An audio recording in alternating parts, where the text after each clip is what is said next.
What's going on, Jerome? So obviously this season was slinging Sammy Darnold, a.k.a. America's quarterback. There was some good, there was some bad, there was a lot of things, right? But it does seem like it is J.J. McCarthy's time. More fatties. That's right, especially along the offensive line. And Darnold probably going to get paid somewhere else, although So this was right after the Packers game.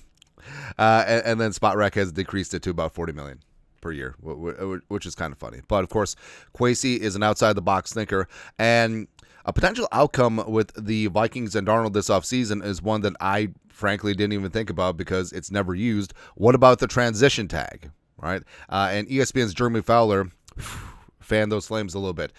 This is from ESPN's Jeremy Fowler. The Vikings have not yet made a firm determination on Sam Darnold's future with the team, so he's down in Mobile, and down in Mobile, people talk. Especially after a couple of cocktails at Veets, and also Ruth's Chris, which gives me a stroke every time I say that. But here's what's happened. Jeremy Fowler, NFL insider, so he's probably not getting fed direct information from Kwesi, or at least truthful information from Kwesi. But what's happening is he's talking with everyone else, executives, agents, and they all get wind of what the Vikings are going to do, right? Or they've had direct conversations with Kwesi, just getting the vibe, and then they pass that along. That's exactly what happens in this game of telephone. His strong play this season has caused them to pause to take a hard look at their options. I don't know. It's like the season stopped after week 17. Bringing him back feels like a stronger possibility than it was 5 or 6 months ago, but the Vikings will have a cap on spending here. Some agents have argued that Darnold shouldn't take a penny less than Daniel Jones' 4-year, $160 million deal with the Giants from 2 years ago. Well, of course, they're agents. Teams have suggested Darnold getting something in the line of Baker Mayfield's contract, 3 years, $100 million. In the end, perhaps a transition tag makes the most sense. Now, trust Kwesi to think outside the box, and transition tag isn't used very often. So what is a transition tag? So let's talk about it. This is from Pro Football Network, and franchise tag gets used all the time. Transition tag, not so much. In many ways, the transition tag is a franchise tag's rarely used NFL cousin. Basically just said that. Like a franchise tag, a transition tender is a 1-year fully guaranteed contract given to a pending free agent.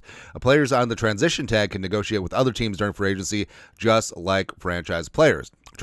Transition tags are cheaper than franchise tags. A franchise tag player's salary is based on the top 5 salary hits at his position over the past 5 years. In contrast, a transition tag uses the top 10 salary hits over the same 5-year period.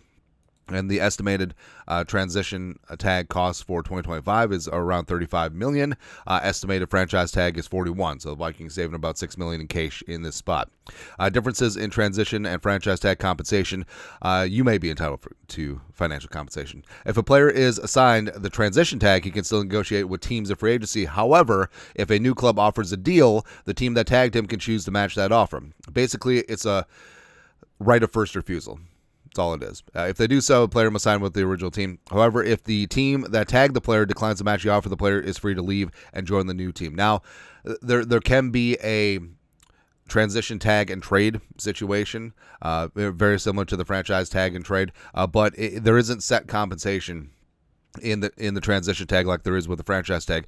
2 first-round picks, even though it never gets to that point.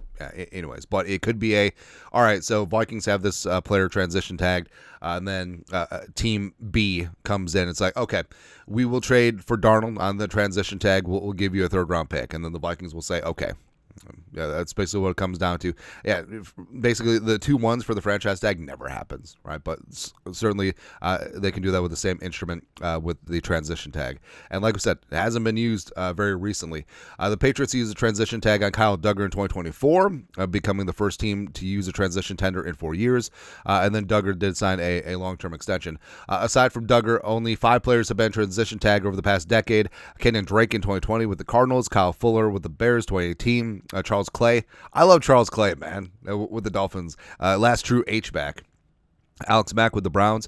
The Packers actually signed Alex Mack to an offer sheet, but then the Browns decided to match it. The pride of Cal, one of the better, more underrated centers of the last couple of decades. Jason Werlitz of the Steelers back in 2014 as well. So it is an option for the Vikings to have on the table.